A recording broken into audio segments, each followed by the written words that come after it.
ခိုင်အားလုံးပဲသင်တန်းစတင်နေအောင်နော်သင်တန်းစတင်ခင်မှာတရားရဲ့ပတ်ရှင်ဖြစ်တဲ့ဘုရားရှင်အားအမရတသုံးခြင်းရစုတဲ့ရှိကိုပူဇော်ပုံမြောက်မှန်လျှောက်ကြောကြပါစို့နမောတတ္တဘဂဝတောအာရဟတော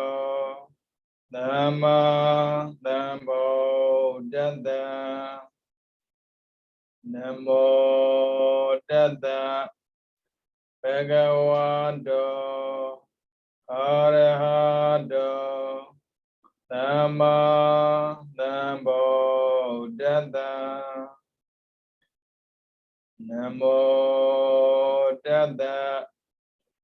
ဘဂဝတောအာရဟတောသမ္မာသမ္ဗုဒ္ဓတ္တ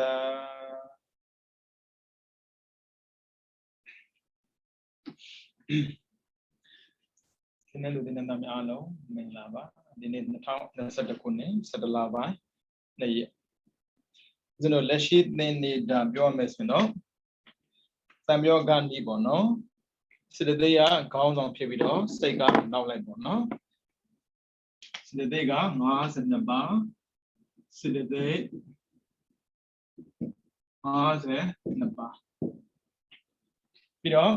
စိတ်က89စိတ်89သမုတ်121စိတ်ကိုပြောတဲ့အခါမှာတဲ့အာကုသိုလ်စနစ်နဲ့အာဟိက18 3ကာမသောမနာက24 4ရူပ15 5အာရူပ12 6လောကုတ္တရာ8သမဟုတ်40ဒါလေးကိုတော့မမေ့နဲ့နော်ဦးဇင်းတို့သင်ပြီးသွားတာပြောမယ်ဆိုတော့သဗ္ဗစိတ်တသာရဏပြီးတော့ဝိတက်ဒီနေ့သင်မှာကဝိစာရဝိတက်နဲ့ဝိစာရတိတ်မကွာဘူးဝိတက်မရှိရင်ဝိစာရမရှိဘူးဒါကြောင့်မို့ဝိတက်လေးတစ်ချက်ပြောပြမယ်တစ်ဝိတက်ဝိတက်ဆိုတာကစိတ်ကူးတာအာယုံတစ်ခုပြီးတစ်ခုကူးနေတာမြင်နေမယ်ကြားနေမယ်ပြီးတော့တွေးနေမယ်စာတွေးတာဒီမှာ2မှာ3မှာ4စသည်ဖြင့်တစ်ခုပြီးတစ်ခုအာယုံတစ်ခုပြီးတစ်ခုကူးနေတာကိုဝိတက်လို့ပါတောင်းတယ်အဲ့လိုဝိတက်ဖြစ်တဲ့အချိန်မှာဖြစ်နိုင်တဲ့စိတ်ကကာမထက်က44ပါတွေးပိဿဝိညာဉ်30ကျင့်ထားတယ်စကုဝိညာဉ်သောတာဝိညာဉ်ဂါဏဝိညာဉ်စေဝဝိညာဉ်ကာယဝိညာဉ်စကုဝိညာဉ်ကကောင်းတာရဲ့မကောင်းတာရဲ့ကောင်းတာမြင်တာရဲ့မကောင်းတာမြင်တာရဲ့သောတာလည်းဒီတိုင်းပဲဂါဏလည်းဒီတိုင်းပဲစေဝလည်းဒီတိုင်းပဲကာယလည်းဒီတိုင်းပဲဒါကြောင့်ဒုစရဝိညာဉ်30ဒီဝိတက်မရှိဘူးအဲဒါကာမထက်က44ပါအကုသိုလ်စိတ်12ပါးပါမယ်ကာမသောမနာ24ပါးပါမယ်အဲဒီထက်ကဒုစရဝိညာဉ်30ကျင့်10ပါးပါမယ်ပေါ့ပြီးတော့တရားမှတ်တဲ့အခါမှာဝင်တယ်ထွက်တယ်ဝင်တိုင်းသိရမယ်ထွက်တိုင်းသိရမယ်ဝင်တိုင်းသိရမယ်ထွက်တိုင်းသိရမယ်ဝင်တိုင်းသိထွက်တိုင်းသိနေတာကိုဝိတက်လို့ခေါ်တယ်အဲဆိုရင်ရမယ့်စဉ်ကခမဇန်17ပါပေါင်းတော့50ပါ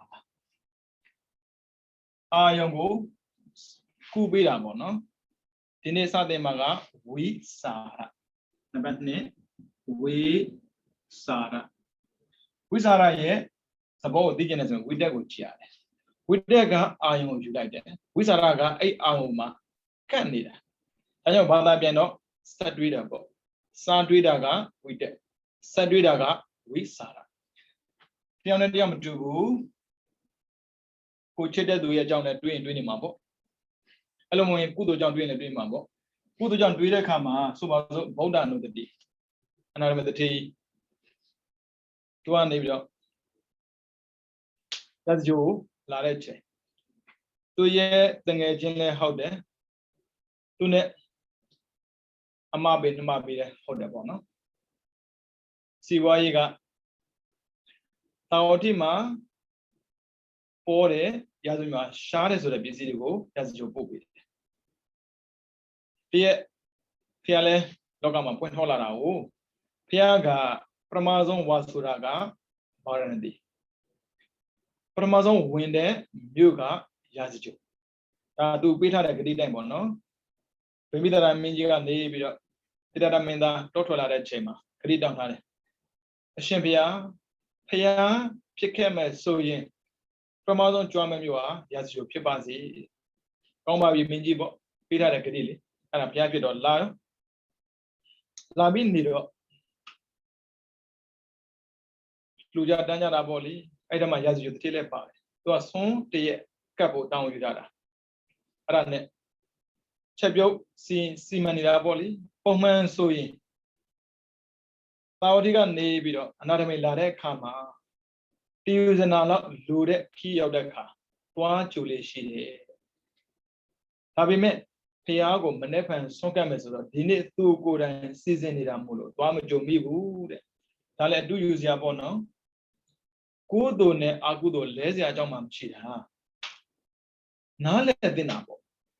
Tamino, Pamaria of Mahobu, Kudo cannot tagabi. Lumuyo Walode. Tuajuria Boli, Louis Tomzangaro. Tuajura of Hobabi, Kudo Pianazo, Agudo Piedvarali. Tame Yazu the Tia, Pinabu, Melobu, Tangaja, Maypega, Maypebe, see why Pepe. How a mechanic campus, Agudron, Pimacanabu. Tanedua, Kudo, Lobude, outside the body, Sonkabu, to go and see man at home.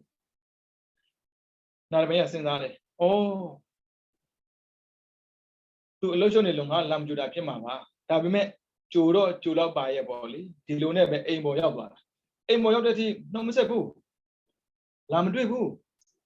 I'm a beam only, oh, Loshodam, Nimavali, Nyale Yao, Simano Bibis. Easy ladder. Then again, now Nale Biba. A young junior Yasu with a junior and Dago. Mean a bit means the Jimbo. I have a wa. Can I mean by me? Look, show me loaded. Look, show me that own Midagama. Nali, Manepan, Piago, Sonkabu, Seasonida. Pia so the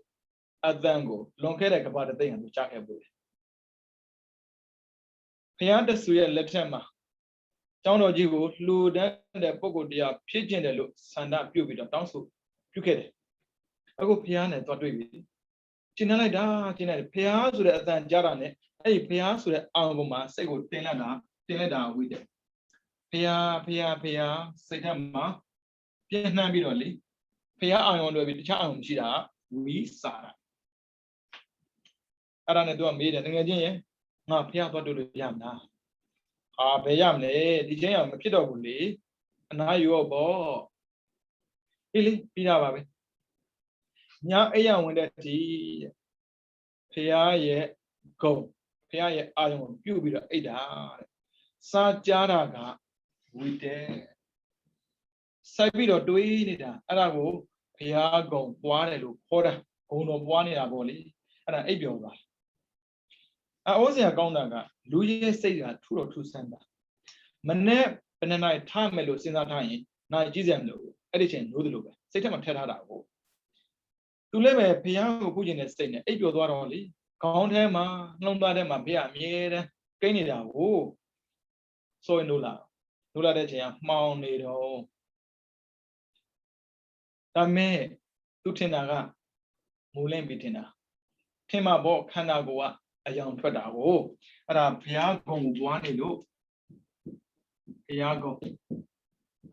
Young Grega, Piago, Bobby Edago, at a we Sara. Chambia, Evolution, she does, Evolution of Shiva, Evolution of Buibo. A Mabio Kinti, Countema, a Tuitema, Production in Piavish. See why the Maga, Gonama, see why we do. Pia the Maga, Pia were doing it, Satwinida, Wisara, Hore. I will not obey, Sabi Duida, Kanagua Nebido.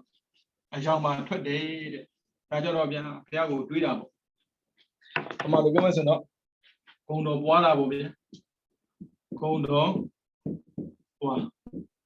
Sabwaraga, with it. Arahan. Now, by your only, say, take on the Lulu Dinida, Arad Shamo, Wisara. တရားမှန်လဲဒီတိုင်းပဲဝင်တယ်ထွက်တယ်ဝင်တယ်ထွက်တယ်ဆိုဝင်တိုင်းသိအောင်ထွက်တိုင်းသိအောင်ကြိုးစားနေတာကဝိတက်ကြတော့လိုက်မှတ်စရာမလိုဘူးဝင်တာနဲ့သိထွက်တာနဲ့သိဝင်တာနဲ့သိထွက်တာနဲ့သိအဲ့ဒါဝိစာရ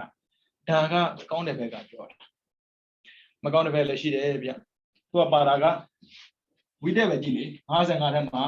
အကုသိုလ်စနစ်ပါနေတယ်အကုသိုလ်စနစ်မှာလောဘက10ပါးဒေါသက2ပါးမောဟက2ပါးလူဆိုတဲ့ပုဂ္ဂိုလ်ကလောဘနဲ့ပတ်သက်ပြီးတွေးတာများတယ်မနေ့ကျရင်ဘာလုပ်မလဲဘာစားမလဲဘယ်သွားမလဲအကုန်တွေးနေတာအဲ့ဒါစားပြီးတွေးလိုက်တာကဝိတက်ဆက်ပြီးတွေးမှာကဝိစာရဘယ်ကြည့်လဲဆိုရင်တခါကြရင်လေအေးပျော်တဲ့အထိတွေးနေတယ်ဟောဒေါသနဲ့တွေးတာရှိတယ်မကျင်တဲ့ဇာတ်လေးအခုခေတ်ကာလအခု2021ပေါ့နော်2021မှာညအရာဝင်တဲ့အခါတွေးမိတဲ့အာယုံကလောဘအာယုံတဲ့ဒေါသအာယုံများတယ်တွေးတယ်စာတွေးတာကဝိတက်ဆက်တွေးနေတာကဝိစာရဘယ်ထိလဲအိပ်ပြောတဲ့အထိတချို့ကလေတောင်းစင်းရေးမရဒါမောဟာဘာတွေးမှလည်းမသိဘူးဘာအောင်တွေးမှလည်းမသိဘူးလွင့်ပြီးတော့ပြေးလွှားနေတာဒါလည်းဝိတက်ပဲဒီအောင်နဲ့ပဲပြေးလွှားနေဝိစာရဒါအာကုသိုလ်နဲ့ပတ်သက်တယ်ပြီးတော့ကာမကုသိုလ်မှာဒါနပေါ့ဒါနတခုစဉ်လို့ပြောမယ်ဒါနလူမဲ့တမ်းမဲ့ပေးမဲ့ကမ်းမဲ့လို့စဉ်းစားထားတဲ့ပုဂ္ဂိုလ်တွေသို့မဟုတ်ဆုံးကတ်မဲ့လို့ရှောက်ထားတဲ့ပုဂ္ဂိုလ်တွေဒီနေ့ကျရင်ဆုံးကတ်တော့မယ်အဝေးနော်အဝေးမဆိုင်သေးဘူးရက်တွေကအဝေးကြံသေးပြီမဲ့စိတ်ကတွေးနေမိတယ်ဒါနဲ့ပတ်သက်တွေးတာဒါကာမသောမနာပေါ့ဇန်နဲ့ပတ်သက်တွေးတာကရူပနောက်ထပ်လာမှာကဝိစာရကဒုတိယဇန်က5မျိုးရှိတာကိုဝိတက်ဝိစာရပီတိသုခဧကခတ္တဆိုပြီးတော့ဇန်က5ပါးရှိရင်ပရမဇန်အခုလာမှာဝိစာရပီတိဒုက္ခဧကဂတဇန်က4ပါးရှိတာကဝိစာရအဲဆိုတော့ဒုတိယဇန်က7ပါးရှိတယ်ဦးဇင်းတို့ရှာကြည့်အောင်နော်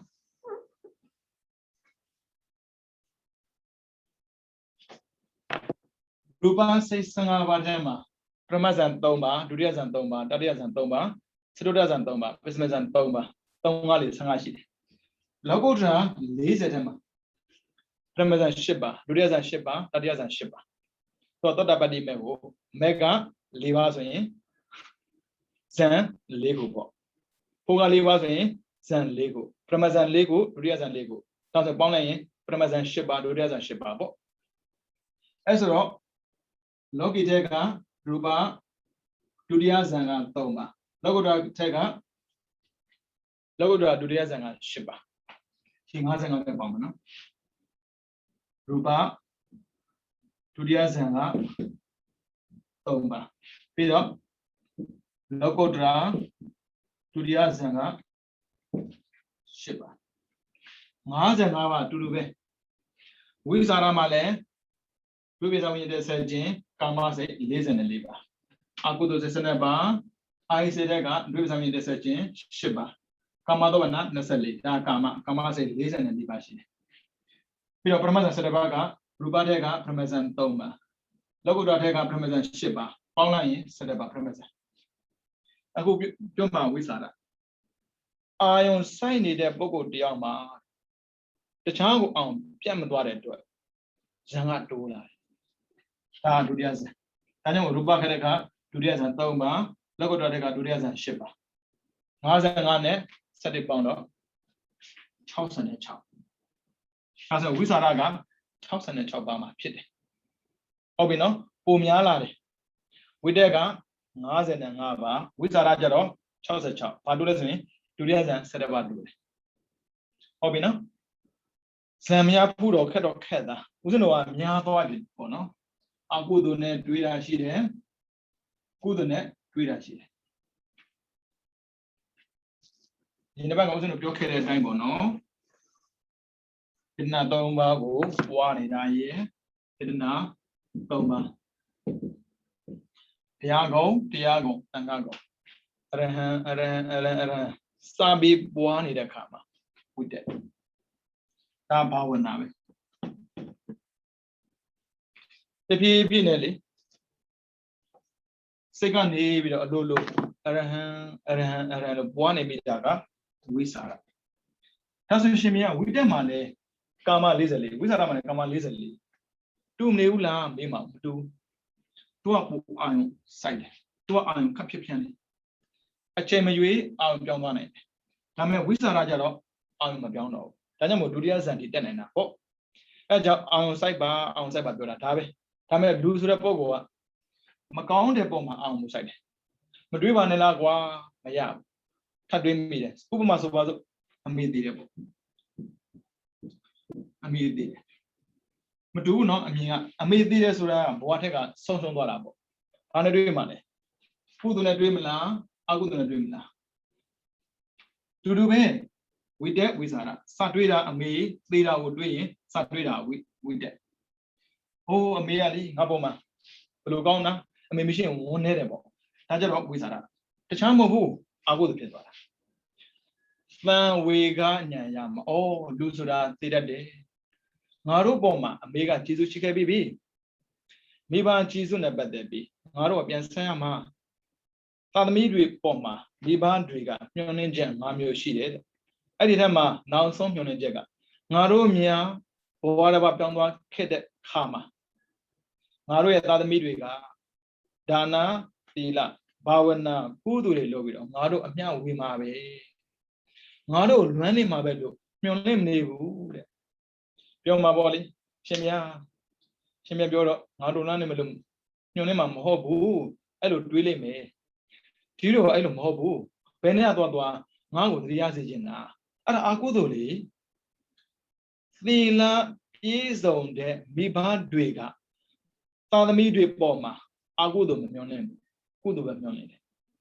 ဒါဆိုရင်သာသမီတွေကဘာလုပ်ပြီးမှလဲငါတို့သိပြီးငါတို့ကိုလွန်ပြီးအကုသိုလ်ဖြစ်နေမှာကိုမိဘတွေကမလိုချင်ဘူးအသက်ရှင်တုန်းကာလမှာလဲသာသမီတွေအကုသိုလ်ဖြစ်တာကိုမမြင်ချင်ဘူးသိသွားတဲ့အခါမှာလည်းပဲအကုသိုလ်ဖြစ်ပြီးကြံခဲ့မှာမလိုချင်ဘူးဒါမိဘတွေရဲ့အလုပ်ကိုဒါဆိုအမေသေးတာနဲ့ပတ်သက်ပြီးတွေးတဲ့အခါမှာဝမ်းနေသွားမှာလားတော့မဟုတ်ဘဝတော်ပြောင်းသွားတာမှန်ပေမဲ့အခုထိငါ့ကိုကုသိုလ်လုပ်ဖို့တိုက်တွန်းနေတယ်လို့ပဲလို့တွေးမလားကြိုက်တာတွေးဆက်တွေးတာကဝိစာရစတွေးတာကဝိတက်ကာမ50ကာမ44ပဲကြိုက်တာကိုတွေးတဲ့အတိုင်းဖြစ်မှာပဲဒါပေမဲ့အကုသိုလ်တော့အဖြစ်မခံဘူးသူတို့လည်းပဲအမေဆုံးခဲ့ဘူးလေရုပ်တရက်ဆုံးတာဘာမှလုပ်ချင်မရလိုက်ဘူးဆုံးတာပဲသေမျိုးမို့လို့သေတယ်ဆိုတာလက်ခံပြီးမယ်လို့သူများတော့ပြောတာပေါ့နော်အသေးကောင်းတယ်လို့ပြောတာ哦ရုပ်တရက်သေရင်အသေးကောင်းတယ်ဦးဇင်းတို့တွေးတာအဲ့လိုမဟုတ်ဘူးရုပ်တရက်သေတဲ့ပုံကိုယ်တွေကအရိယာဆိုတဲ့ကိစ္စမရှိဘူးလေဗျာပုရုဇဉ်ဆိုရင်ဆွဲပြီးဆွဲရတယ်အခုတော့ဘယ်ရောက်နေမှမသိဘူးပေါ့နော်တကယ်လို့များပေါ့အနားမှာရှိပြီးတော့အေးစိမှသိမယ်ဆိုရင်ပြင်ပေးခွင့်များရလိမ့်မလားဒါမဲ့သေတဲ့တော့ကတော့သေမှာပဲသေရတာလို့ဆိုအကုသိုလ်ဖြစ်မှာမိဘနဲ့ပတ်သက်ပြီးအမေဆုံးသွားတာပတ်သက်ပြီးတွေးတဲ့အခါတိုင်းမှာအကုသိုလ်ပြမတွေးဘူးဝိတက်ကကုသိုလ်လည်းဖြစ်စေတယ်အကုသိုလ်လည်းဖြစ်စေတယ်ဝိဇာကကုသိုလ်လည်းဖြစ်စေတယ်အကုသိုလ်လည်းဖြစ်စေတယ်ကျိုက်တာကိုယူဘုရားသင်ပေးတာကဘာပဲတွေးရမှပြောတာမဟုတ်ဘူးလေဘာကိုတွေးသင့်တယ်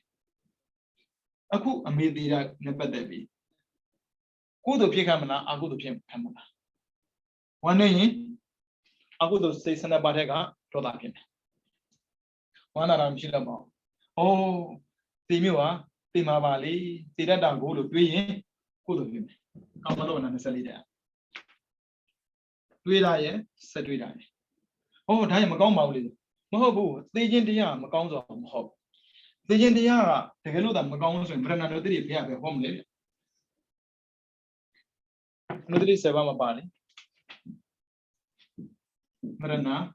နုတ္တိသေခြင်းတရားကိုယူဆိုင်ရမယ်မသိအောင်လုပ်ခဏမဟုတ်ဘူးမသိအောင်လုပ်လို့မရဘူးသိမှာပဲဒါနဲ့ပတ်သက်ဦးဇင်းတို့ သောကဖြစ်နေမလားသို့မဟုတ်တတိထားပြီးတော့ကုသိုလ်ဖြစ်အောင်နေမလားဝိတက်ဥစ္စာဆက်တွေ့လို့ရတယ်ငါဒီမုတ်ချတရားမိအချိန်မဲနာလို့တော့သိတယ်မဟုတ်ဘူးဆရာတော်ကြီးအမြဲတမ်းသိနေလေဘာဖြစ်လို့ဒီလိုတွေးခိုင်းတာလဲလူတယောက်ကသိမယ်ဆိုသိရင်မကြောက်ဘူးလားလို့မေးမှာပဲသိမှာကိုလူတိုင်းကြောက်တယ်သိမှာမကြောက်တာနှစ်ယောက်ပဲရှိတယ်အနာဂတ်နဲ့ယန္တာနှစ်ယောက်ပဲရှိတယ်ဘာဖြစ်လို့ဆိုရင်အကုသိုလ်စေစနပါဒမှာဒေါသမှုစိတ်နှစ်ပါးမရှိတော့ဒါမဆန်းဘူးလေဒါဆိုရင်ပုရုဇဉ်သောတာပန်တက္ကရာကံသိမှာကိုကြောက်တာကြီးပဲနောက်ဆက်သိမှာကြောက်တာဘာဖြစ်လို့သိမှာကိုတွေးနေတာလဲမေးစရာပဲလေတချို့ပြောတယ်ဒါ negative thinking ပဲမကောင်းတာတွေးတာဘာထူးမှလဲမဟုတ်ဘူးမကောင်းတာတွေးတာမဟုတ်ကျွတ်တင်ပြင်ဆင်ခွင့်ပေးတာသိရမယ်ဆိုရင်ဒီတိုင်းမနေနဲ့လှုပ်ဆက်ရှိတာကိုလှုပ်တော့သိရမယ့်လူတွေကဘာလုပ်မှာအသိရှိတဲ့လူကတော့ကောင်းတာပဲလုပ်မှာအသိမရှိတဲ့လူကတော့သူကြက်တာလုပ်မှာပေါ့သိရမယ်ဥပမာဆိုတော့ကိုဦးဇင်းတို့တဲ့6နိုင်20နှစ်9နိုင်သိမယ်ဒီတဲ့ပုံကိုယ်တွေကဘာလို့မထင်လဲကိုယ်တို့ပဲပွားနေမှာပေါ့မကောင်းတာပဲတွေးမှာပေါ့ကောင်းတာကိုစာတွေးကောင်းတာဆက်တွေးအဲ့ဒါဘာဝနာဟောတယ်ငါသိရတော့မယ်ဆိုရင်မသိခင်ဘာလုပ်မလဲကိုယ်တို့လုပ်မှာပေါ့ပြောခဲ့ဖို့တယ်လေကိစ္စမထေးဆိုတာငါအာကုသိုလ်နဲ့သိလို့မဖြစ်ဘူးတဲ့အာကုသိုလ်ကုန်ပြီမှသိမှဖြစ်မှာကိစ္စမထေးပြောခဲ့ဖို့တယ်လေခြေတော့ပေါင်အောက်ကနေထူတယ်ဆိုတာလေသူလည်းဒီတိုင်းပဲသိမှကိုတွေးတာဒါမဲ့သိတာနှစ်မျိုးရှိတယ်အာကုသိုလ်မကောင်းခင်ခန္ဓာသိတာရဲ့အာကုသိုလ်သိပြီးမှခန္ဓာသိတာရဲ့ဘာနဲ့သိခြင်းလဲသူကမေးသူ့ကိုယ်သူမေးတာလေအာကုသိုလ်နဲ့သိမယ်ဆိုရင်နောက်ထပ်ခန္ဓာရအောင်မှာပဲဒါဆိုဘာထုမှလဲခန္ဓာမသိခင်ကိလေသာသိအောင်ယူဆိုင်ပြီးတော့တရားမှတ်မှာတဲ့ဝိသနာသူကြတော့ဗျာဇံမြတော့ပါဘူးသူကတော့ညံမညံဖုံညံမလေးပါဖိုးလေးပါရပြီးတော့မလေးမသိခင်ရဟန္တာဖြစ်တာဒါသေမာကိုတွေးတာကြောက်လို့မဟုတ်ဘူးကောင်းတာလို့ပေါ့ပြီးတော့ဒီကသုံးပါပြီးရင်သီလပြီးတော့စာခဒေဝတာတဏိကပြောခဲ့ပြီးတဏိကခြားတာပြနေရပေါ့နော်ခြားတယ်မှာခြားသွားတာဟုတ်သီလကိုခြင်းတရားကိုတွေးလိုက်ပါဆက်တွေးနေပါတွေးလိုက်ပါဘာကြောင့်ဆိုစင်တို့စိတ်တွေကဟိုလွင့်ဒီလွင့်နေလို့ကိုလှုပ်ထားတဲ့ကိုခြင်းတရားကိုမိနေတတ်တယ်လူကလေသူမြတ်ရဲ့ကိုခြင်းတရားပဲလက်ကြည့်တာအမလေးရဟန္တာကြီးတဲ့မလေးကြီးညိုစရာကြီးတဲ့ကိုလည်းကြီးညိုပါဩဘယ်သူမှကိုမကြီးညိုဘူးကိုကြီးညိုဖို့တော့လိုတယ်လေအပယ်ကြတဲ့ဆိုတာသူမြတ်ကြီးညိုလို့ကြတာမဟုတ်ဘူးသူမြတ်မကြီးညိုလို့ကြတာလည်းမဟုတ်ဘူးကိုမကြီးညိုလို့အဲ့ဒါအတ္တနုဝါဒဘေးခေါ်တယ်အတ္တနုဝါဒဘေးကိုအပြစ်တင်တာလူပဲမှားတတ်တာပေါ့ကိစ္စမရှိဘူးဒါပေမဲ့လူပဲမှားတတ်တာပဲဆက်မှားဖို့ပြောတာမဟုတ်ဘူးမှားတာကိုမေ့နိုင်အောင်ကြိုးစားဖို့ပြောတာဆက်မှားဖို့တိုက်တွန်းတာမဟုတ်ဘူးနော်ခဏကြာရှင်မြတ်တို့သင်တော့လူပဲမှားတတ်တာပေါ့ဒီအခုမှားတော့ရှင်မဘာလို့ပြောတာတော့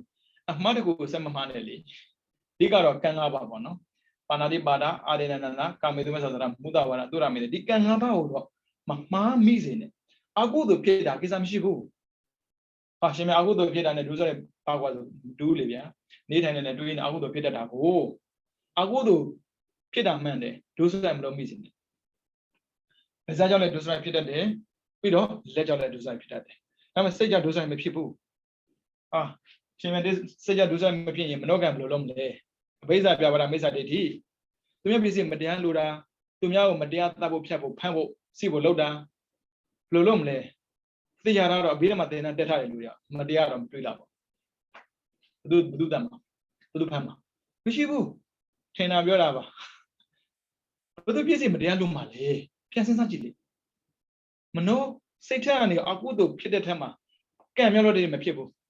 မိစ္ဆာဒိဋ္ဌိလားဘလို့တော့ဖြစ်မှာတော့မောရဝါဒယုံကြည်တတ်တဲ့ယုံမဖြစ်ဘူးဒါကြောင့်မို့စိတ်ထက်ကဒုစရိုက်ဖြစ်လောက်တဲ့ထိဥစဉ်တော့မှမရှိဘူးဒါဆိုဥစဉ်တို့ထင်မှာပါဇက်ရယ်လဲ လက်ကလည်းထင်းလို့လွယ်တယ်လေဗျာပါဏာတိပါဒအာရိဏဒနာကမ္မိတုဆိုတာဘာသွားလို့မအောင်ဘာမှလုပ်စရာအကြောင်းမရှိဘူးလေဒါကြတစ်ခုပဲထင်းရမှာဒါကထင်းရမှာမုဒ္ဒဝါဒဗျဒါဆိုရင်နေတိုင်းနေတဲ့ကိုယ့်ကိုတွေးကြည့်စတွေးတယ်ဆက်တွေးပါငါလေလူတိုင်းမဖြည့်နိုင်တဲ့သီလမျိုးကိုငါဖြည့်ထားတာကျွန်တော်လည်းမရက်နဲ့ဆက်တွေးသူဒါဆိုကုသိုလ်ပို့တိုးတယ်ဒီမှာစိတ်66ပါးပြောထားမှာလားကာမစိတ်44ပါးပရမဇန်17ပါးဒုတိယဇန်17ပါးပေါင်း66ပါးဦးဇင်းတော်ပရမဇန်ဒုတိယဇန်မဖြစ်ဘူးဆိုတော့မှကိစ္စမရှိဘူးကာမစိတ်44တက်ကကာမသောဝနာကုသိုလ်ဖြစ်နေဖို့ရည်ကြည်တယ်အတွေးတကူကကုသိုလ်ဖြစ်ရင်အကျိုးထူတာပေါ့တရားထိုင်တာလည်းပဲတရားမဟုတ်ဘူးတွေးခိုင်းတာဘာလို့လဲဆိုဝင်တာထွက်တာပဲတွေးတခြားမတွေးနဲ့ဘုရားကလည်းဒီတိုင်းပဲအရဟံဘုရားကောင်ပဲတွေးတခြားမတွေးနဲ့တွေးခိုင်းတာစတွေးတော့ပါဖြစ်တယ်ဆက်တွေးမိပါလားအဲ့ဒါကြောင့်ကိုယ့်ရဲ့ကိုယ်ချင်းတရားကိုနေတိုင်းပြန်စစ်ပါမကောင်းတဲ့ဒုစရိုက်၅ပါးပါဏာတိပါဒအာရိဏကမ္မသမုဒ္ဒဝါဒသူရမေတဲ့ဒီ၅ပါးငါမှမရှိဘူးအဲ့ဆိုရင်သူတော်ကောင်းအားလုံးဟာဒီလိုမျိုးဒုစရိုက်ကိုရှောင်ကျင်တယ်ဒီလားဒါဆိုရင်ဝိသရာဖြစ်သွားပြီနောက်တစ်ခုမကောင်းတာကိုမလုံနဲ့မရဘူးကောင်းတာလုံးမှာသူတော်ကောင်းတွေကောင်းတာကိုလုပ်ခဲ့တယ်လို့ငါလည်းကောင်းတာလုပ်ခဲ့ပြီအပ္ပစာနာလူတိုင်းကငါလေးလေးစားစားဆက်ဆံခဲ့တာဝေဝေစာလိုအပ်တဲ့ပုဂ္ဂိုလ်တွေရဲ့လိုအပ်ချက်ကိုငါကိုယ်တိုင်ဖြည့်ဆည်းပေးခဲ့တာတွေးပေါ့ဒါတိလလေခရဆွန်တော်ကတာဘုန်းကြီးဆွန်လူတာဒါစာကတွေးလို့ရတာပဲဘုန်းကြီးမြင်တာနဲ့လူချင်းစေးပေါက်တယ်ပြီးတော့ဖဏလေးချိုးပြီးတော့လှူတယ်စသည်ပဲတွေးလို့ရတယ်လေအဲ့ဒါမူစာနာဖြစ်သွားတာကုသိုလ်စဖြစ်တယ်ကုသိုလ်ဆက်ဖြစ်တယ်သီလနဲ့ဒီတိုင်းပဲသီလစဖြစ်တယ်သီလဆက်ဖြစ်တယ်ဒေဝဒနုတ္တိ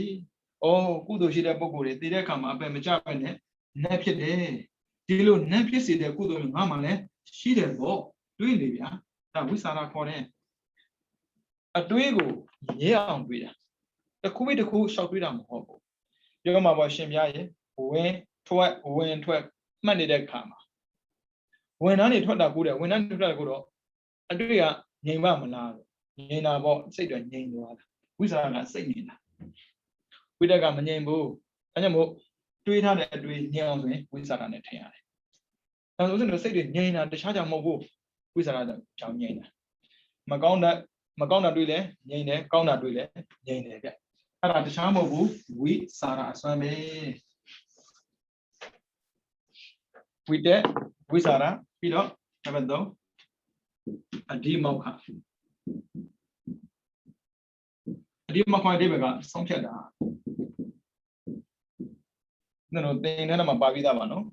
အဓိမောက္ခကဆုံးဖြတ်တယ်ဒါဆိုစိတ်ထဲမှာထူးထူးဆန်းဆန်းဆုံးဖြတ်နိုင်စွမ်းမရှိတဲ့စိတ်တွေရှိတယ်ဗျအဓိမောက္ခဖြစ်ပြီဆိုတာနဲ့အကုသိုလ်ထက်ကဝိသေကစားမဖြစ်ဘူးဒီထက်ကဝိစီကိစ္စကျင်အကုသိုလ်7ပါးဝိသေကစားမောမစတဲ့ပါတော့မှာပါတယ်သံတရားလေသံတရားဖြစ်တာအဖြစ်မထွက်ဘူးလူတရားအောင်သံတရားဖြစ်ကြည့်ဘေးကပြောတယ်မင်းထင်တယ်လို့မဟုတ်ဘူးနော်မရ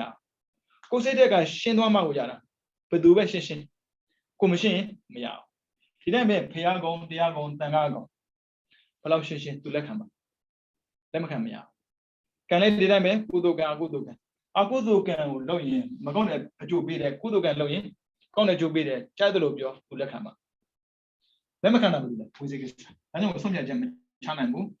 အဓိမခွကဆုံးဖြတ်ချက်ချနိုင်တယ်ဝိသေကိစ္စဆုံးဖြတ်ချက်မချနိုင်ဘူးဒါကြောင့်အကုသိုလ်ထဲမှာ7ပါးပဲရတယ်ဟုတ်ပြီနော်ဝိသေကိစ္စချင်းအကုသိုလ်စိတ်7ပါးပြီးတော့နံပါတ်2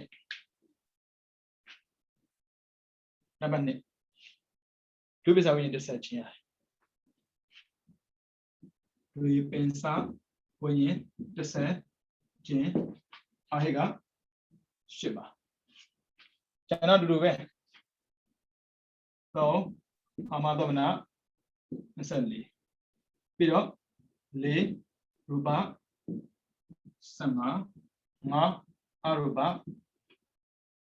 Sane, Chop, Logodra, Shit. Along Sadaba. Sadaba Chin. Lima, Deva, Lima, Seva. Sadaba Chin. Shidaga, Shisana Ko. Sadabano, Honasana, shit. These are the day you go, no. Manjulu meow. I didn't mock up. We there goes a Bioloya, we saw a Bioloya. I just didn't read out. I didn't mock Jaro. Do the boga, some day. I'll do Minane. Ta, count him, Macambo, Tabel. Chedam Jedan Misano, Chedam Janam, Chedam Jeda, lower the dog. Hobino, that's when you do count days with Tam and Loba. Macon and Dota Lamb. Kudu let the dame, Kudu, count happy. Look in Ambo. And the Dimacao, she and to look at it. Say the Bawa. Hobino, she and Yam Shim. With that, Shinade, with Zana Shinada, Dimacao, and Yaji Shinu Yabu, say the Bawama, da Hode, da Mahobo, da Mande, da Mare. I do some China at Dimacao. Hobino, some China, which is at the Bane, do is in the center. To say, Hobino, Sadabaji Ano, Consonant, Shippa. As me, Agudu Mazme, Loba. Change a devil. Majam Jago. Kudumane didn't be. Low them, low him, logo. Some of them yam yago. No, Ara, a Dimacosme, Consonant, Shippa. I don't be no. A deep mocha. Rubinsa, we see gate sa jin or say when it says shiba to night shin libo a democracy we pensa when you say we think that jin or say when it says shiba do say don't night shima di love Uria Bioma. A democracy, Yamia Biozan, Shibu, a Kubioma, Uria. A democracy of Uria, Luria, Juzajan. Juzara, Hobabi, Juzam, Magamu, Shimishi. Democracy, Nabali. Uria. Juzara, Uria, Porago. Obina, Uria. I say Tamasoi, Uria Mapara, such a fashi. Pensado ahora es en Mabao. Yo pensaba que era en Mabao, también diciendo Gilema. Pensa, Doara, pues. Mira, yo pensaba que se Sam, okay, sign, do it. Mira. Santi Kana Tomba. Alon Staba. Pensar always under bar, Rusan the say, subject. Sundays and we, Sato, Tanina Toma, Alon Sachaba. You know, we are a ship. Pensar always Angela. Mina ne. This is Pulominali. Your mamma Shimai, you're teaching Lugida. Teaching us Sanda. This is point Mimabo. You put on Mimian Mamma, Mieni, Uriah Mamshida. And your group is say, Uriah Mishibu, group is again, better than Pico Pit. So, we know, say Piece Mali, a Dida Boeing, bring us a lamb, bring over that. Pensado always there, Sakoinza. Missy a point, Mina Bo, me like Hamavali. Like I mean, so now, was a Yinumiabu, Uria Mashima Pit City. Alum such a bashi. Jana, Uria Shima Pit. As when such a bar no lying, on the Senate, so Gia, on the Senate one. I would say Senaba. I would do the William Shim the Blue Lumaro. I would have put a Uria side. I would do Senaba. Peter, ne, Ahega, such a she did Emma, the Baba, no? so cho ba chin là cho ba chin bây giờ to kama to na nasal le ruba sanga ma aruba sanne chao logo ra shitလူတွေကလေသန္တရာလွတ်ချင်တယ်ဆိုတဲ့စကားပြောကြတယ်သန္တရာလွတ်မလို့ဘုရားရှင်းချင်တယ်အားလုံး90နဲ့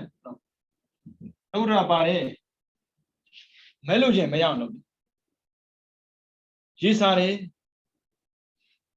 အားလုံးရေအောင်ရှာတာလေဒီတိုင်းပဲဒုက္ခကင်းရင်ဒုက္ခကင်းအောင်လုပ်ဒီမှာအခုတို့လုပ်တဲ့ချိန်မှာကျတော့တော်တော်ဝိရိယကောင်းတယ်ဆိုပါစို့တရားစကန်ဖွင့်တယ်ယောဂီပြောထားတယ်မနေ့၄နိုင်ထားမထားခြင်းထားခြင်းနဲ့ဘူလိုဝါဒလောက်နေရတယ်ကိုယ်ကမှမလုပ်ခြင်းတာလုပ်ခြင်းဝိရိယရှိရတယ်ကြည့်မကြည့်ကာမသောနာ24မှာကုသိုလ်10ပါးဝိဘက်10ပါးကရိယာ10ပါးရှိတယ်ကုသိုလ်10ပါးဆိုတာလူတိုင်းလုပ်နေတဲ့ကိစ္စကိုလူချင်းလုပ်ရတယ်ဒီမှာကြည့်လိုက်အကုသိုလ်7ပါးဖြစ်အောင်လုပ်တယ်ပွဲတွေပါသွားကြည့်ထိတ်ဆုံးရောက်နေတယ်ကိုကြိုက်တဲ့မင်းသားနေတော့မဟုတ်နီးဆုံးမှာအမလေးဘလူတဲ့ဆိုအဲ့ဒါတခြားမဟုတ်ဘူးဝိရိယစိုက်တာရှင်းတာဆိုရင်နှိမ့်တုံးနဲ့လူချင်းတဲ့ပုံကမဟုတ်ဘူးစိုးရောက်နေတာဒါကြောင့်ဝိရိယကိုသာစိုက်လိုက်မရနိုင်တော့တစ်ခုမရှိဘူးဒီမှာအပယ်လက်ကြနေတယ်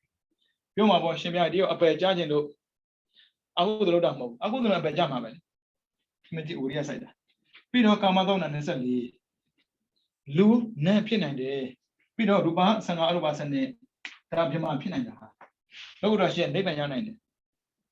ဟုတ်ပြီနော်ဝိရိယသာစလိုက်တဲ့စိတ်အာလုံးစုပေါင်း93မျိုးဖြစ်နိုင်တယ်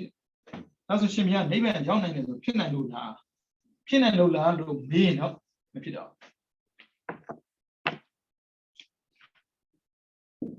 နိဗ္ဗာန်ရောက်နိုင်လို့လားရောက်သွားမှာလေဝိရိယဆက်လိုက်ဒါကြောင့်မို့ဒီပတိမှာလေဝိရိယဒီပတိပါတယ်ဝိရိယပါတဲ့ဒီပတိကကြိုးစားတယ်ဘာဖြစ်လို့စိတ်က83မျိုးဖြစ်နေတာဟုတ်83မျိုးနိဗ္ဗာန်ဆိုတာဘာလဲလို့ကျွန်တော်မေးတယ်နိဗ္ဗာန်ဆိုတာနိဝါနာဆွမ်းလန်းမှုမရှိတာတချို့ရှိသေးတယ်ကိုမကြိုက်တာကိုဆွမ်းလန်းမှုရှိတာထင်မဟုတ်ဘူးကြိုက်တာလည်းမရှိဘူးမကြိုက်တာလည်းမရှိဘူးနိဗ္ဗာန်နဲ့စัจကျင်ဘက်ကလောဘဒေါသမောဟပဲလောဘဒေါသမောဟရှိနေတဲ့ပုဂ္ဂိုလ်တရားနိဗ္ဗာန်လို့မကတ်လို့မရဘူးလောဘမရှိအောင်ဒေါသမရှိအောင်မောဟမရှိအောင်ဘယ်လိုလုပ်မလဲသိနေရတယ်ဝိရိယဆိုင်အဓိပတိမှာလည်းသူပါတယ်ပြီးတော့လေဘူ၅ပါးမှာလည်းသူပါတယ်အဲ့ဒါကြောင့်ကြိုးစားပါလို့ပြောတာဆရာတော်တွေကပြောတာတခြားကြောင့်ပြောတာမဟုတ်ဘူးရနိုင်တဲ့အခြေအနေရှိလို့အခြေအနေရှိတယ်ဆိုမှလုံးမရမှာလေသူမျက်လုံးပြလို့မရဘူးခင်ဗျာလေတော်ရည်တနာတယ်ဆိုပြီးတော့သူတရားကျင့်လိုက်တယ်ဆိုပါစို့သူသိပြီးမှသူမြပြောလို့ရတာကိုခက်တာကလူတိုင်းကိုကတ်တင်လို့မရဘူးချမ်းသာခြင်းနဲ့ပြောပြီးတော့အိတ်နေတဲ့ပုံကိုချမ်းသာဘယ်လိုလုပ်ပေးမလဲတတိယတော့ရှိတာပေါ့အလုပ်ကိုပုံမှန်လာတဲ့ပုံကိုသာသူထောက်ပံ့လို့ရမှာပေါ့ပြင်းတဲ့ပုံကိုဘယ်လိုထောက်ပံ့လို့ရမှာလဲဒါကြောင့်မို့ဝိရိယနဲ့ပတ်သက်ပြီးဝိရိယဝတ္တောကိနာမကမ္မနာသိစတိဝိရိယသာရှိမဖြစ်နိုင်တဲ့ကိစ္စဆိုတော့လောကမှာမရှိဘူးပြောမယ်တချို့ကဒီတော့ကြိုးစားနေရလေအခုဒီမရသေးဘူးရှောင်းကြိုးစားလေဟုတ်တယ်ဘယ်လိုရမလဲအမခန္ဓာနာမမဟုတ်တာရှောင်းတာလို့သူများကြတော့မြန်လိုက်တာတဲ့အပြင်းမြန်လို့မြန်တာလေကိုအပြင်းနှိလို့နောက်ကြတာလေဒီတိုင်းပဲအတိတ်ကကံပါတာရဲ့ပြီးတော့ဒီဘဝမှာမြင်တဲ့ဝိရိယကြိုးစားတာရဲ့ဒါလည်းကွာတာကိုအတိတ်ကတစ်ခါမှမလုပ်ဘူးတဲ့ပုံကိုတည်းဘယ်တော့ပဲဝိရိယစိုက်တာနည်းနည်းပဲရတာလေဦးဇင်းတို့ဖတ်ဘူးတာလေးပေါ့ဘေဘီလုံးမှာချမ်းသာသောပုဂ္ဂိုလ်အစတော့ဆင်းရဲတယ်လေကျွမ်းကျင်မှုမရှိဘူးကြည့်လိုက်တယ်သူများကြတော့နှစ်ချက်ခွဲရတယ်သူကြတော့တမတ်ပဲရဘာကွာလို့လဲပညာကွာတာပြီးတော့ဝိရိယကွာတယ်ဘလောက်ပဲကျွမ်းကျင်ပြင်းနေတူတယ်အဲကြောင့်မပြင်းရဘူးဒါဝိရိယဒါဆိုလူတွေကကြိုးစားနေကြတာဟ ကိုရှင်းတဲ့ယောက်ျားတာတခြားကြောင့်မဟုတ်ဝရိယကြောင့်အောင်မြင်တာလည်းဝရိယကြောင့်ပဲအောင်မြင်တာလောကီမှာအောင်မြင်တာရှိတယ်လောကုတ္တရာမှာအောင်မြင်တာရှိတယ်လောကီမှာအောင်မြင်တာပညာတတ်ဖြစ်တာရဲ့ဥစ္စာရှိတဲ့ပုဂ္ဂိုလ်တွေဒါရအလကားရတာမဟုတ်ဘူးပြောမှာပေါ့အင်ဘုံဘယ်ကအင်ဘုံမှာတော့တရားလက်ထက်ကတတိလင်မြတတိလင်မြချောက်ခုမထင်ပါနဲ့ခရီးရှိစေချမ်းသာတဲ့ဒေတာအမေဘက်ကအဖေဘက်ကအမေနဲ့ဖေကတွေးတယ်တဲ့အိုးငါတို့ကပေါက်သိချစ်တာငါတို့မှာပိုင်ဆိုင်တဲ့ပစ္စည်းဟာသားရဲ့ဆက်သက်စားလို့မကုန်ဘူးတဲ့ငါတို့ချစ်တဲ့သားကိုကြောင်းလည်းမထားဘူးတဲ့ဘာဖြစ်လို့လဲကြောင်းထားရင်စာရေးနေရတယ်လည်းညောင်းမှဆိုလို့တဲ့အဲ့လိုမိဘရှိသေးတယ်အလုံးလည်းမခံဘူးပင်မဲ့မှဆိုလို့ခိုင်းစားမှမလို့တာတဲ့ဒါမဲ့မိဘဆိုတာကသာသမီနောက်မှသေမလို့အမခရဏမှာမဟုတ်တာသူတို့အရင်သေသွားတာလေဒီမြတ်နှစ်ယောက်စီဘွားလည်းမလုပ်တဲ့ပညာလည်းမရှိပြန်လည်းပြင်းအဲ့မှာပြတ်တဲ့လူကပေါ်လာတာပေါ့နော်အော်ဒီတတိတွေကဘာမှမလုပ်တတ်ဘူးသူတို့ငါတို့ဖြစ်စီကြဆိုပေါ့အရက်တော့တိုက်တယ်အရက်တောင်းရင်တောင်းတဲ့နဲ့ကြာတော့စိုးရဲသွားတာအိုးစီစဉ်ပြုတ်နောက်ဆုံးတော့တောင်းစားနေတာတောင်းစား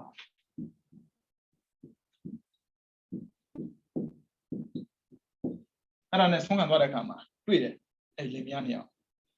ဖះပြုံးနေရှန္ဒနာမေးတာပေါ့လေရှင်ဘုရားကဘာကြောင့်ပြုံးတာလဲ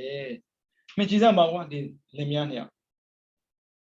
တကယ်လို့သာတဲ့သူတို့ကပထမရွယ်မှာတရားဟောတာကျင့်ခဲ့မဲ့ဆိုရင်ယောက်ျားကယဟန္တာမိန်းမကအနာဂံဖြစ်မှာစီးပွားရေးသာကြိုးစားပြီးလုပ်ခဲ့မဲ့ဆိုရင်ဒီနိုင်ငံမှာထက်တန်းကြတဲ့တတိဖြစ်မှာဝရိယ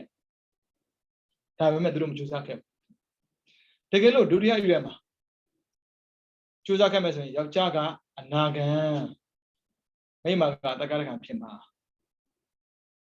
ဒါပေမဲ့မကြိုးစားခဲ့ဘူးတကယ်လို့စီးပွားလုပ်မဲ့ဆိုရင်ဒုတိယဒါဇာတတိဖြစ်အောင်မှာတကယ်လို့များတတိယရွယ်မှာကြိုးစားခဲ့မဲ့ဆိုရင်ယောက်ျားကတက္ကရကံဖြစ်မှာမိန်းမကသောတာပန်ဖြစ်မယ်တကယ်လို့စီးပွားလုပ်ခဲ့မဲ့ဆိုရင်သူတို့ကတတိယဒါဇာတတိဖြစ်မှာအခုတော့ဘာမှမလုပ်ခဲ့လို့တချို့ပြောမယ်ရှင်ဘုရားဆိုတဲ့ပုဂ္ဂိုလ်ကတော်တွေကြည့်ပြီးတော့လိုက်ဟောတာမဟုတ်ဘူးလားလို့ပြောမယ်ဟောတာမှန်တာပေါ့သူတို့လင်မယားဘုရားရဲ့စိတ်ထဲဝင်မလာဘူးလေဘုရားကမနဲ့အာယုံတက်ပြီဆိုတာနဲ့လောက်ကကြည်တာကိုသူ့ညံနဲ့ဝင်လာတာလေဒီနေ့ဘယ်သူသောတာပန်ဖြစ်မယ်ဒီနေ့ဘယ်သူတက္ကရာဖြစ်မယ်ဆိုတာပါလာပြီးသားသူတို့လည်းပဲဉာဏ်နာဖြစ်မှာမဟုတ်ဘူးလားအရိယဖြစ်မှာမဟုတ်လားဖြစ်မှာမှန်တယ်ဒါပေမဲ့ဉာဏ်ထဲမှာမပေါ်ဘူးတဲ့သူတို့ဖြစ်တာကိုကြည့်မှအော်ဒီလိုရနိုင်တဲ့အခြေအနေရှိတာပါလားလို့သိတာဘုရားကကတ္တရှင်မမဟုတ်တာတော်လောကလုံးလည်းကြည့်ပြီးစူပါမန်တို့လည်းပြောလို့မမြဘူးလေနော်အဲ့ဒါကြောင့်ဘုရားကတော့မဟုတ်သူတော်ကောင်းကတော့မဟုတ်တတိကနေတော့ဒီဆိုင်ခံခြင်းနဲ့ဆိုရင်ကြိုးစားပါတဲ့ကြိုးစားတဲ့ပုဂ္ဂိုလ်ခွင့်ပေးကိုပေးတယ်သူတို့ကြောက်မှထင်ပါတယ်ကံနဲ့ပတ်သက်ပြီးလေကံသမားရဲ့ပြီးတော့ဝိရိယသမားရဲ့ဉာဏ်သမားရဲ့ကံဉာဏ်ဝိရိယကံကိုယုံတဲ့၅တကောင်ဝိရိယယုံတဲ့၅တကောင်ပြီးတော့ဉာဏ်ယုံတဲ့၅တကောင်၅၃ကောင်မိတာလေကံကပြောတယ်ကံကောင်းလုံးမှာကြိုးစားဖို့ကံကောင်းလုံးမှာကံဆိုးတော့သိမှာပေါ့ကွာဝိရိယကအဲ့လိုမဟုတ်ဘူးဟဲ့ကြိုးစားပါမယ်ဆိုဖြစ်တယ်စွတ်ဆက်ခုံတာတန်ခါတဲ့ကငါမရဘူးမရတဲ့ကြားတဲ့ဒီငါခုံဆွလုံးတာဒီကောင်ထုမှဆိုသိသွားတာဝိရိယကြိုးစားလုံးလည်းပဲဒုက္ခရောက်တတ်တယ်ငါနဲ့ကောင်ကျန်ကံသားမှပြောတယ်တွေ့လားကံဆိုတော့စိုးသေးတာလေညံသားမှပြောတယ်မဟုတ်ပါဘူးကွာဒီကောင်အခြေအနေမသိလို့စိုးသေးတာအဲ့ဒါနဲ့လေကကန္နာကတ္တခါမှာလေစောင်းတာကို ngã ngã không trả lại không trả đâu bà biết đấy lúc đó là bỏ cái nào biểu đấy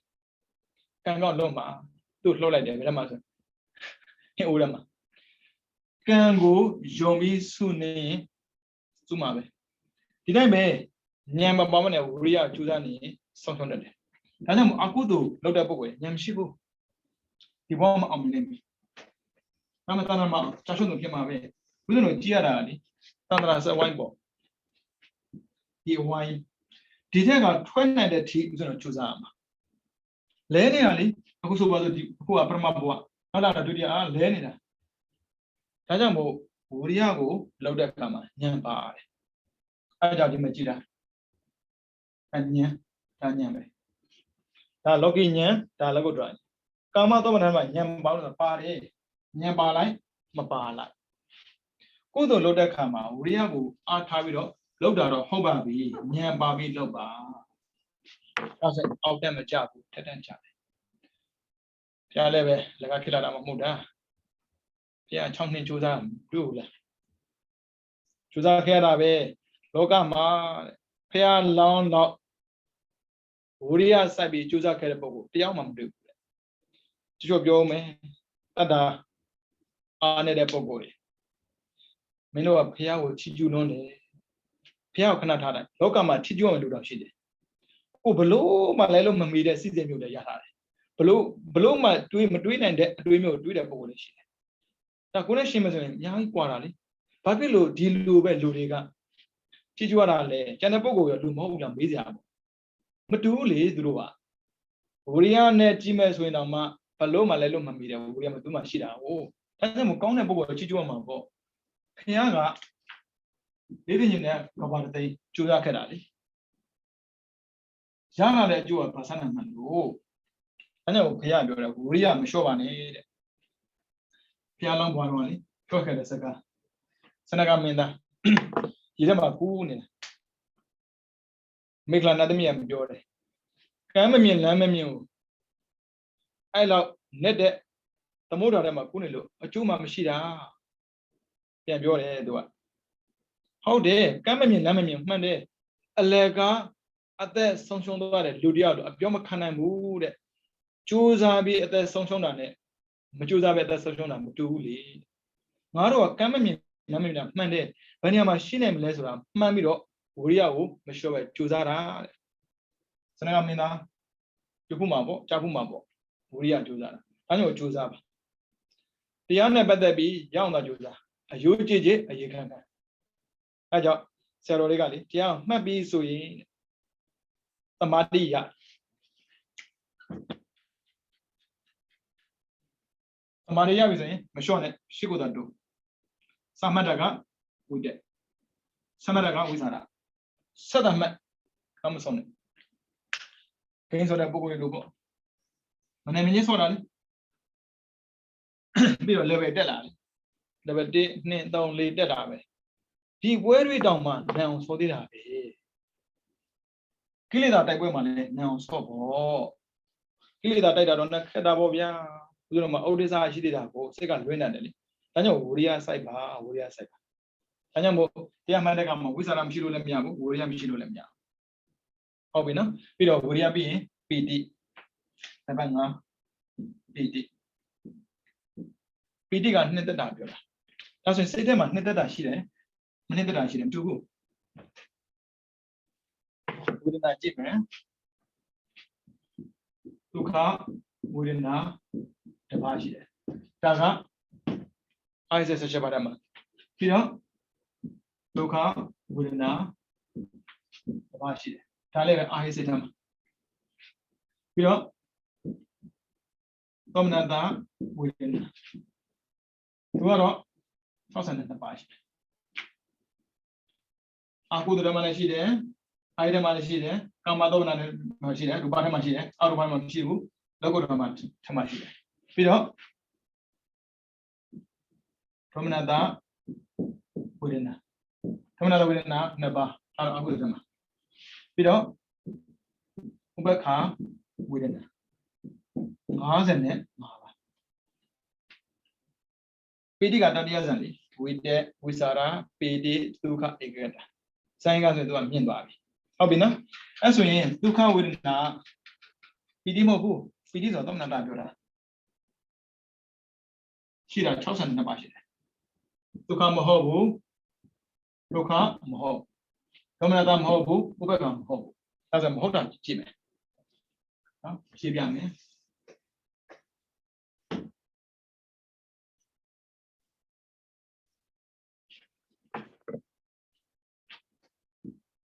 ကာယဝိညာဉ်တွေကာယဝိညာဉ်နှစ်ပါးပြီးတော့ဒေါမနတာနှစ်ပါးပြီးတော့ဥပ္ပခါ55ပါးပြီးတော့စတုထဇင်7ပါးဒါမရဘူးပီတိမရှိဘူးစတုထဇင်ကြတော့သူကဒုက္ခဧကတာကိုဒေါမနတာက62ပါးရှိတယ်62ပါး62ပါးဆိုတော့စတုထဇင်ပါနေတယ်စတုထဇင်နှုတ်ပြလိုက်ပါဒါဖြစ်လို့ဆိုသူကပီတိကတတိယဇင်မဟုတ်ဘူးတဲ့ဟုတ်ပြီနော်ဒါဆိုရင်ဦးဇင်းတို့ဝေဒနာပေါ်လာမသိပါဘူးဟုတ်ပြီနော်ဒါဆိုရင်ဦးဇင်းတို့50နဲ့တပါးရတယ်ပီတိကအကုသိုလ်ထဲမှာသမဏတာက4ပါးရှိတယ်အကုသိုလ်ထဲမှာသမဏတာ4ပါးပြီးတော့ဒီထဲမှာသမဏတာ2ပါးရှိတယ်သမဏတာတဏိရဏနဲ့သမဏတာဟန္တိရုပ်ပဲသမဏတာတဏိရဏရဲ့ဟာတိရုပ်ပဲပြီးတော့သမသမဏမှာသမဏတာ12ပါးရှိတယ်ကုသိုလ်4ဝိဘက်4ကရိယာ4ပြီးတော့ရူပ15ပါးထဲမှာသမဏတာ12ပါးရှိတယ်သမဏတာ12ပါးရှိတယ်လောကုတ္တရမှာသမဏတာလောကုတ္တရမှာသမဏတာက32ရှိတယ်အားလုံး62ပါးဟုတ်ပြီနော်ဒီထက်မှာစတောရဇန်7ပါးနှုတ်လိုက်ပါအားလုံး52ပါး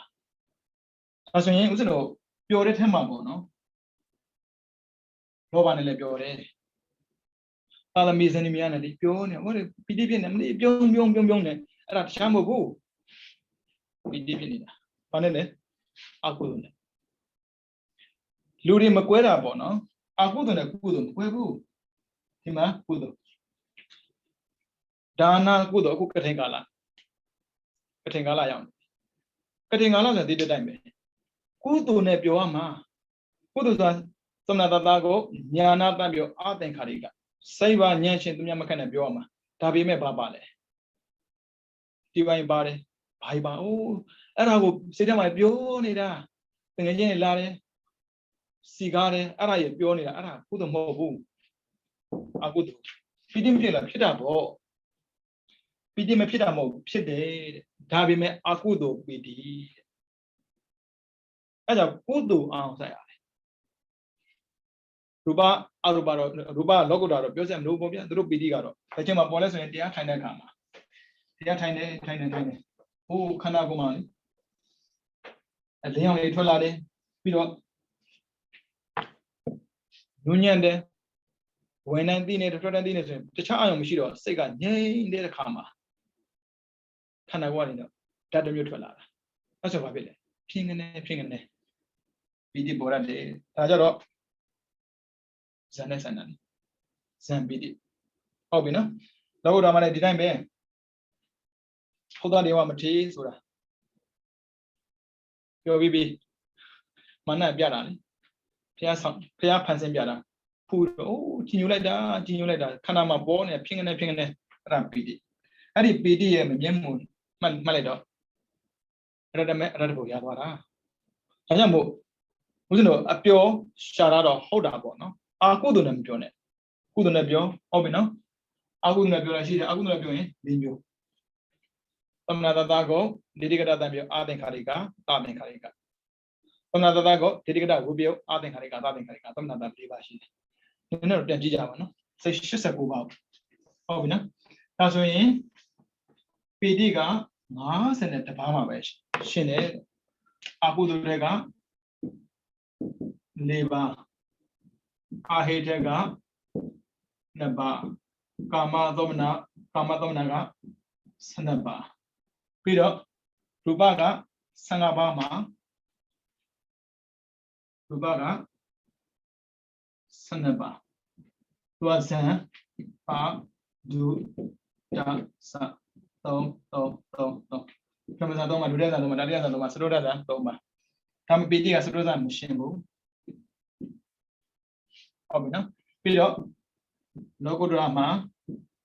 32ပါ32ပါကပါဒုတစ8ပါလေအဲဆိုတော့လည်းမရှင်းဘူးဘယ်လိုပြောတာကအကုသိုလ်နဲ့ပြောတယ်သာသမီဇနီးမမျောတယ်ကြည်ပွေကြည့်ပြီးတော့ပြောတယ်ဟီဟီဟာဟာလောက်တယ်တခြားမဟုတ်ဘူးပီတိဖြစ်နေတယ်ကြီးရတယ်ဒီဝကြည့်နေကြီးတာဟာဟီဟာတခြားမဟုတ်ဘူးအဲ့ဒါပီတိဒါမှအကုသိုလ်ပီတိဖြစ်တာအပွဲသွားမှာဒီတိုင်းပဲဒါနကုသိုလ်လုပ်ပြီးတော့လေဝိတက်တွေးတယ်။အိုးငါလေးသူတော်နဲ့လှုပ်တဲ့အလုပ်ကိုငါလုပ်ခဲ့ပြီ။ရှင်းတာပီတိဒါကြတော့ကာမသုံးတာ။ဒီဗီဒီယိုဆင်းပြခြင်းနဲ့ဆိုရင်ရူပဘက်ကိုသွားလို့ရတယ်။ကြောက်မှဝင်တယ်ထွက်တယ်ဝင်တယ်ထွက်တယ်မှတ်တာလေ။မှိုင်းနဲ့ဝိဇာရစိတ်ကတင်းကျင်လာမယ်။စိတ်တင်းကျင်နေသိကြတယ်။အောင်တော့စိုက်ပီတိခန္ဓာမှာပေါ်လိုက်မယ်။ခန္ဓာမှာပေါ်ရင်တတိယဇာဆိုပါစို့ပရမဇန်7ပါဒုတိယဇန်7ပါတတိယဇန်7ပါဟုတ်ပြီနော်ဒါဆိုရင်ကြိုးစားပါကျင့်နေဆိုရင်မကောင်းတဲ့အကုသိုလ်နဲ့မကျင့်တတ်ပါဘူးကောင်းတဲ့အကုသိုလ်နဲ့ကျင့်တတ်ပါအကုသိုလ်ဖြစ်မယ်ဆိုလို့အဲဆိုလို့ပီတိရှင်တဲ့စိတ်50တပါးမှာကိုယ်မှာဖြစ်နိုင်တာပေါ့နော်ကိုယ်မှာဖြစ်တာအကုသိုလ်၄ပါးဖြစ်တယ်အဲ့ဒါကတပါးပဲဖြစ်တယ်သမဏတတအိနပြီးတော့ကာမသမဏတဲ့ကကိုမဖြစ်တာပြောတာပေါ့နော်၈ပါးမပေါ့၄ပါးတဲ့သမဏတ၄ပါးဒါပဲဖြစ်မှာဒီလည်းမပို့ဘူးရှိတာ50နဲ့တပါးရှိတယ်ဒါမှကိုမဖြစ်တာကအကုသိုလ်နဲ့ပြောမယ်ကုသိုလ်နဲ့ပြောမယ်ကြိုက်တာနဲ့ပြောဗျာအကုသိုလ်နဲ့ပြောရင်တော့အပယ်လာရမယ်ကုသိုလ်နဲ့ပြောရင်တော့လူနဲ့ဖြစ်မယ်အဲကြောင့်ပီတိဆိုတာနဲ့ပတ်သက်ပြီးပီတိကဖြစ်စေတာက51နောက်မှပြန်ကြည့်ပေးမယ်နောက်ဆုံးဆန္ဒတစ်ခုကျန်နေတယ်6ဆန္ဒ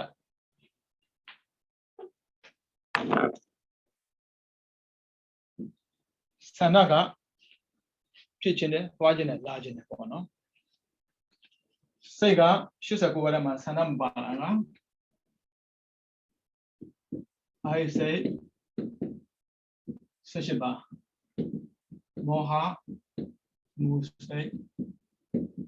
2ပါးဟောင်း30ကျင်စိတ်68ပါးအာစိတ်18ပါးဆန္ဒမရှိဘူးမောမစိတ်2ပါးဒါဆိုအကုသိုလ်ထဲမှာ10ပါးပြီးတော့ကာမသောမန24ရူပ15အရု7ပြီးတော့လောကုတ္တရာ8ပေါင်း68ပါလောဘနဲ့ပတ်သက်ပြီးသွားခြင်းလာခြင်းမြင်ခြင်းကြည့်ခြင်းတာပေါ့နော်ဒါလည်းဆန္ဒပဲဆန္ဒအဓိပတိနော်ဝိရိယအဓိပတိဝိရိယအဓိပတိမတတ်ဘူးကြိုးစားပါဘာမှမဆိုဖြစ်နိုင်တယ်ဆန္ဒပြင်းပြပါလူတွေပြောတာက dream ပေါ့နော်စိတ်ကူးပေါ့ပုံဖော်ပါဟုတ်ပြီနော်ကြိုးစားရင်ဘာမှမဆိုဖြစ်တယ်ဒါပေမဲ့ဆန္ဒပြင်းပြဖို့တော့လိုတယ်ဆန္ဒပြင်းပြတာကိုအဓိပတိခေါ်တယ်ဟုတ်ပြီနော်အားလုံးအစလုံးပေါင်းပြမယ်စိတ်89ပါးနဲ့တွဲပြီးတော့ဒီလိုလောရမယ့်အလောက်ကပြရမယ့်အသိပေါ့ရှုပ်ရှက်ခန့်နေတာဘာမှမသိဘူးဟမ်ရှင်ပြပြောတာဒီနေ့တော်တော်ကိုမျက်စိလဲနေတာโอเคစတဲ့6ပါโอเคစတဲ့6ပါတက်ဝိတက် Tu này xin là sẽ ngó rồi nè ngó bây giờ nè quý sa ra tu này xin là cho sinh nè cho to đi mau khá tu đó tu này sẽ ship lê đi quý quý lê quý tu đó tu này sẽ tiếp bây giờ ngã đi tu đó ngã sẽ tiếp bây giờ chào sang đã tu đó cho sẽ ship Vite, Visara, Uriya, Piti, Sanda. Bây giờ bị ông sai ba. Tại mà hậu đạo ông sai nhé, hậu đạo ông sai. Thế mà hậu đạo này ba, hậu đạo này ba. Con nào ông sai được mà, sai cả tin nhìn này mẹ. Mà bây mà nè, chú sa ba. Chú sa ba bên Piti. Chính là sẽ đối lên mẹ. Lúc đó bao gồm miếng nào lại sao rồi, chính là miếng nào sao. Khán giả mà tiếng này chỉ là được mà, show the ball and the ball sheet. Anh làm được đúng không? Tụi mình nhìn nào nhìn lúc thu được bộ điểm mà phía bù đấy. Tụi mình nhìn nào nhìn mà thu được bộ phía đấy. Ako bù đấy này, sáng đó rồi, activity đấy, thế này phụ. Sáng đó pin pin này về, bao nhiêu phía đấy. Bù đấy ta chú ra về, bao nhiêu phía đấy. Bây giờ cái sao xem luôn. Thì ở tại trên, count ra tại lâu, bây giờ bỏ lại mấy. Bao giờ được? Ồ bên đó, ta xem như thế Twitter là gì đấy, Twitter, sát Twitter là Visara, xong rồi đó đi mau khá, chú ra đó Uriya, trên đó là Piti, phía trên là Sanda, Twitter cái mà phía đó là say ngã sinh ngã ba, Visara sát Twitter cái mà phía đó là say chau sinh chau ba, xong rồi đó cái mà phía đó là con sinh ship ba, chú ra đó cái mà phía đó là con sinh đẹp ba, trên đó cái mà phía đó là ngã sinh đẹp ba, Sanda phía trên đấy say toa trên đấy say la trên đấy say bọn nó Sanda phía đó cái mà chau sinh ship ba. Đó alo cái gì đấy chau ba, ở alo kulon đảm bảo, toa trên đấy chau màu nó Sanda, bèo toa trên đấy thì mà phải, aku đồ lâu trên là thì về chi trên là đồ đuôi trên là, cái gì chi này pidi trên này tiền chi, aku đồ là thì mà bảo bây giờ nó ăn tiền chi đồ giả bảo, nó, cái xong nó quá mà bọn nó, mà câu nào này phía tây kia là Java bi, mà câu nào lại đuôi kia là Java bi, câu nào cũng đuôi trên đám bi, tham khăn nào lại đuôi bạn, thắt đuôi bạn, thì á rồi đó bộ á, khăn nào lâu này mà này mà, thắt lâu vậy, cái gì mà win shoe lúc đó là, cái lúc win shoe lúc bắt thu lấy rồi thu ra bộ, cú đồ là, cú đồ bao nhiêu này, PDF mà bộ, cái xong Zama rồi đặt ra dàn đi nhau này, nhà mà rồi bây giờ này rồi, đâu có đồ thay cả bộ nó, Meliba, Poliba thì giá xí này, cái gì mà câu nào bị biểu ni mấy sáng, câu nào bị biểu phụ, ở đây là chỉ vì gì đó, trên lên tem thì có trên này biểu mà nó, cái gì đi xây đuổi thay cả, aku đuổi ba này, không ba này aku đuổi phim mà làm này đó, đuổi cho lại về aku đuổi phim gì này, trên này sẽ sao luôn aku đuổi phim gì này, quay sang đó lại aku đuổi phim sang đó phim gì này, aku đuổi phim sang đó phim gì, cái gì đó lâu mấy, thì là sau đi mấy, bao nhiêu bao nhiêu rồi sang đó bằng vui, tất cả đuổi bạn này đó, người đó lúc hay bị gì, CY lúc đó, chỗ mà bảo xem nhá, CY machine, lui ra mua mua, ấy lui ra win can gì này, xây này lúc cái đó, anh em mua gì vậy? Sáng nay bên bây giờ chú ra ông mình cái đó, anh em mua gì vậy? Bây giờ vừa mới pick bao nhiêu này rồi, thì pick cái bao nhiêu này rồi, bây pick cái bao nhiêu này rồi, đặc biệt mình lúc trên đây sáng nay lúc cái đấy ya mua màမရှိđược rồi, anh em khán giả nhà nhau tiệt của trên đây cả mà, khán giả mà xuân này đấy, lo ba đó là mua hàng rồi, kinh doanh này xây này, cái đó kinh doanh này sáng nay, cú đồ lo ba, ở đâu lấy bán nào bây giờ họ đủ, lấy bán nada bây giờ Hodu Loba Doda Moha Kinjin and Sanan Tiao Chimesu Tia Yara Babe. Loba Doda Moha Chiano Leven, Loba Doda Moha Chida Babe. Luli Boyada Kama. Tamu Taju Miaju Bono. That is your Piotr Tajon Miajon can be Kandago, Jubilo, Pisan Yara. Tada Mianda. And the boy she left Yolo Miaro. Tavi met the art to John can be dear Jenna Bogola, Logama, Share. Kandago, don't be with Diao, Shaba. I know Diaba Driva, Diabe, Loga. As a Diaboma, Anu, silent. Mupila Valley. Logi, Shabale. No, and there's on Dana Lopiam, Juzabo. Dana Lome,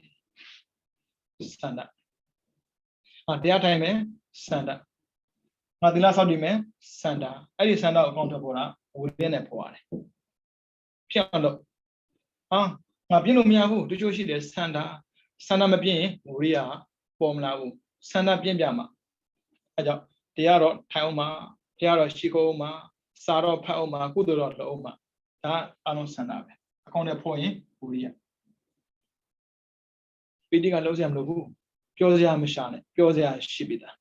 Tam pure dead sego, we will do that. Luriali, Piosia Leshara, Chadalosha, Shala, Madrina. Chadalosha. Tam Diago Shalekama, pure de Pidimura, Panema Lelumiade, Pidibe. Ta Boya de Kamabono, Dumia Miadira Yang, Juzaji. Dana never the Melopure. Dame, Dana never the Sego Blue Target. Ilana Padabi, Ludine, Saudi Head. Dame Dilana Padabi, Blue Sego Target. Bauna Padabi, Diago, Chinkabure, Dame Blue Chinkele. Tumia Sanam Duzine. Jovida, Nebanana, Pisio Hodo. Piaro Elomobu. But Ben Yuda, Yanata, Pisio Hodo. Tabina Nia, Jaja John, the Pipazi that Sanda, and Hibida. Tanya Diniga Saibono. Kudo Lulo. Loba, Doda, Moha, Kinjin Luda, Loba the Lu. Do you good low? That's why Dr. Kanda has a job. She would that send up in Yamamono. Taman Leonid of Ya. Tamandida, Denya, that bar say that Rasidi. Okama window thinking about Pabade. Pada wouldn't Denya sitting I got a zero Medicara. Denya, oh, good low. Never him have me lower me. Pure look. The unit. Load book. Sanam Hobo. Sanaga to get in. Oh, man. Kana Yara, Doka Yarama Pide. Toby, Sanda. Matara, Denyano, only the dear Hodakama. Oh, never you may luno, never you may luno. Da, Denyabura. Go to get Lochina. To get Kanda Mayajino. To get Bello, Doda Moa, Kinjala, Dama, Nebanada, Visio, or do no. And then we know my own name, no, to get Lochin and Sanashima, Asana, Ramasana di Damabono, as a Wuria, Chuzabane. The Yaramagno, then I lay Liamo, don't yabo. Sunday, the name in the Yabiadware, Peter Tenina, the Yabiadware. Chama Gomari, Chama Gonamo, Chama Gomari, Kisashi, John Bijali, Chimia Papilole, the Joe Sudan Bijali, Chama Wazi. Chamabare. Kisa Shilo, the name of the bidder. The name of the pit the Jetri, Javalulamdi. Moving now.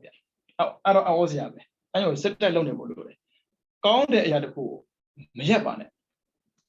That's a Shima Bajayada, Miami Pilo.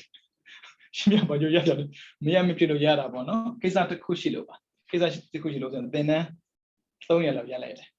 I could then Piansara Bono, then Piasaja, Muating Lao. Tame Sanara of Jimale, Sanara Ludine Uli, this agent. Ludine Doka Kings agent. Peter Ludine Kauna Velos agent. Akumagona Pionijana, Makona Lonijana, Toro Manesia Kone. Boda Warago, Lekandare, Nangaman Davido. Akudone, Jibinala, my madam shoe. Madi low down Lekanoya. Tamatidina low down Lekano Piaboli. Tanamo Ludine, Ludine. Did a Pemiazi. Ne man can a dia or champion, Leban of oxygen. Lula Pichiman, Nalam Pichiman, Pimanam Pichiman. A change Sadi, Pisia, Zera, Marina. We don't be a man who, and Uzuno, yes, Sandagarobia, Ludan.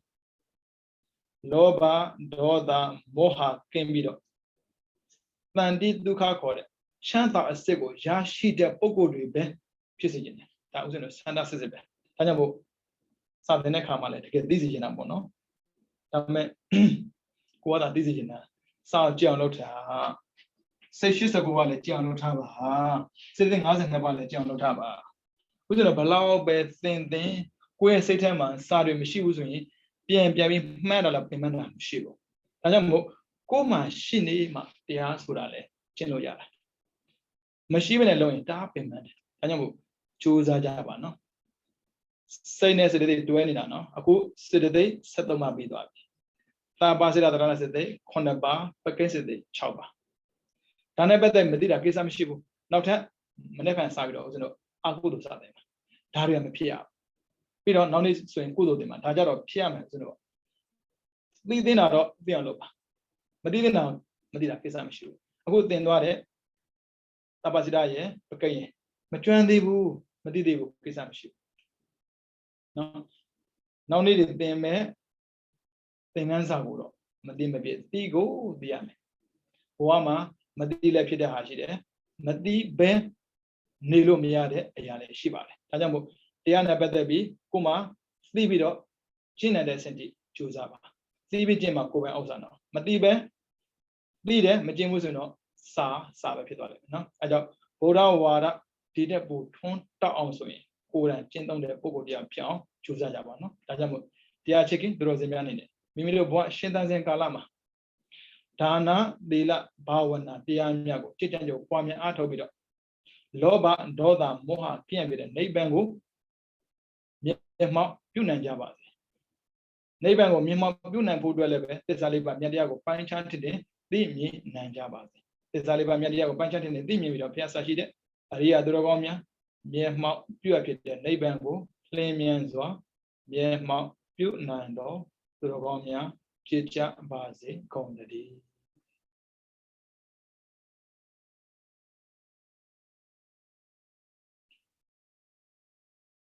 Oda, Dadene, Siren, Tatu, Oda, Dadene, Siren, Tatu,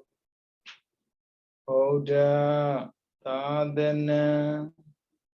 Siren, Tatu.